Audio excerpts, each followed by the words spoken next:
Chapter 5. When any of you sin in that you have heard a public adjuration to testify, and though able to testify as one who has seen or learned of the matter, do not speak up, you are subject to punishment.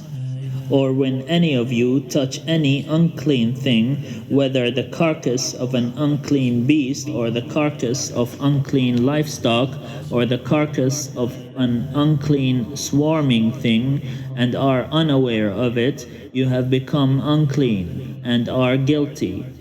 Or when you touch human uncleanness, any uncleanness by which one can become unclean, and are unaware of it, when you come to know it, you shall be guilty. Or when any of you utter aloud a rash oath for a bad or a good purpose, whatever people utter in an oath, and are unaware of it, when you come to know it, you shall in any of these be guilty. When you realize your guilt in any of these, you shall confess the sin that you have committed, and you shall bring to the Lord as your penalty for the sin that you have committed a female from the flock, a sheep or a goat, as a sin offering. And the priest shall make atonement on your behalf for your sin. But if you cannot afford a sheep, you shall bring to the Lord as your penalty for the sin that you have committed 2 turtle doves or 2 pigeons, one for a sin offering and the other for a burnt offering. You shall bring them to the priest, who shall offer first the one for the sin offering, wringing its head at the nape without severing it. He shall sprinkle some of the blood of the sin offering on the side of the altar, while the rest of the blood shall be drained out at the base of the altar. It is a sin offering.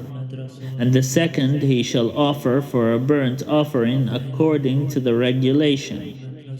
Thus the priest shall make atonement on your behalf for the sin that you have committed, and you shall be forgiven. But if you cannot afford 2 turtle doves or 2 pigeons, you shall bring as your offering for the sin that you have committed 1/10 of an ephah of choice flour for a sin offering. You shall not put oil on it or lay frankincense on it, for it is a sin offering. You shall bring it to the priest, and the priest shall scoop up a handful of it as its memorial portion, and turn this into smoke on the altar, with the offerings by fire to the Lord. It is a sin offering. Thus the priest shall make atonement on your behalf for whichever of these sins you have committed, and you shall be forgiven, like the grain offering. The rest shall be for the priest.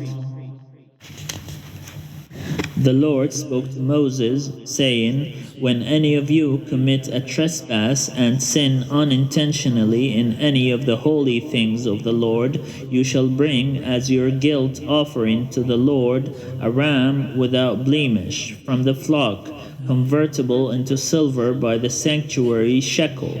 It is a guilt offering. And you shall make restitution for the holy thing in which you were remiss, and shall add 1/5 to it and give it to the priest. The priest shall make atonement on your behalf with the ram of the guilt offering, and you shall be forgiven. If any of you sin without knowing it, doing any of the things that by the Lord's commandments ought not to be done, you have incurred guilt and are subject to punishment.